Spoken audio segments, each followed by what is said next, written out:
আসসালামু আলাইকুম, কেমন আছেন সবাই? আশা করছি সবাই ভালো আছেন। আমি আল্লাহর রহমতে অনেক ভালো আছি।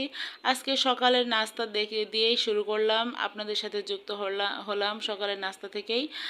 আর হচ্ছে আজকে দেখেই বুঝতে পারতেছেন আমি কি রান্না করছি। আজকে আমি রান্না করব ভুড়ি, তবে এটা গরুর ভুড়ি না, ছাগলের ভুড়ি।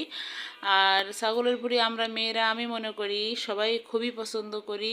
কিছু কিছু ছেলেরাও পছন্দ করে, আবার কিছু কিছু ছেলেরা পছন্দ করে না। তো চলেন দেখতে থাকেন আমি কিভাবে রান্না করি।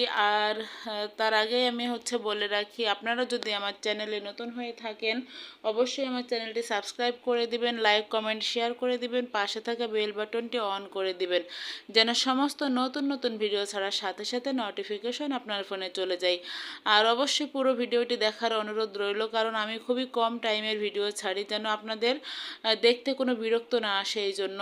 আর আপনাদের কাছ থেকে আমার অনেক কিছু শেখার আছে। আমি মাত্র চ্যানেল শুরু করেছি, চ্যানেলে কাজ শুরু করেছি।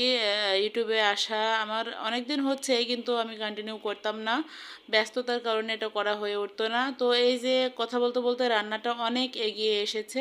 আমি মশলাগুলো কষানোর পরে ভুড়িগুলো দিয়ে দিলাম। এখানে আমি ফুসফুস সহ নিয়েছি।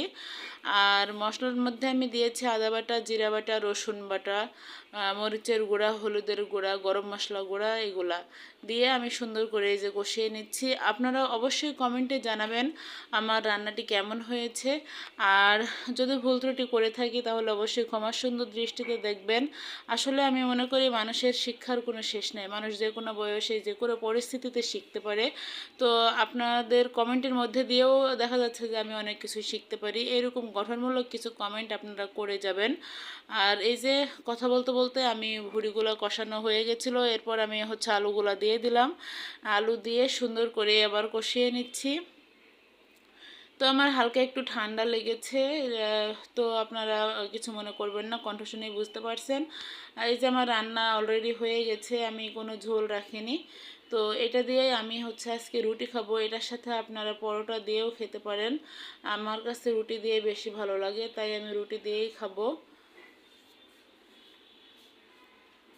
আর এমনিতেই ভুঁড়িতে তেল বেশি থাকে, আসলে তেল তো শরীরের জন্য খুবই ক্ষতি, এই জন্য আমি রুটি দিয়েই খাবো।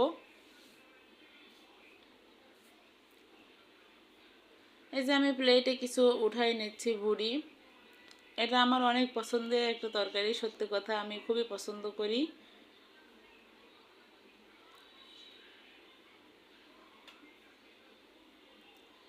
তো এই যে আমি রুটি বানিয়ে রেখেছি, এখানে আমি রুটি নিয়ে নিলাম একটা।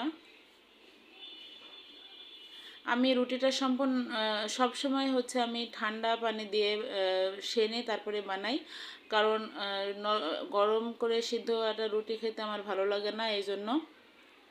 তো আমার ভিডিওটি কেমন লাগলো অবশ্যই কমেন্টে জানাবেন। আর এতক্ষণ ধৈর্য ধরে আমার পাশে থাকার জন্য আপনাদের অসংখ্য অসংখ্য ধন্যবাদ। আপনারা সবাই আমার জন্য দোয়া করবেন, আমি আপনাদের সবার জন্য দোয়া করি। আমরা একে অপরের পাশে থাকবো ইনশাআল্লাহ। আল্লাহ আমাদের সবার ভালো করুক, আল্লাহর কাছে এই দোয়াই করি।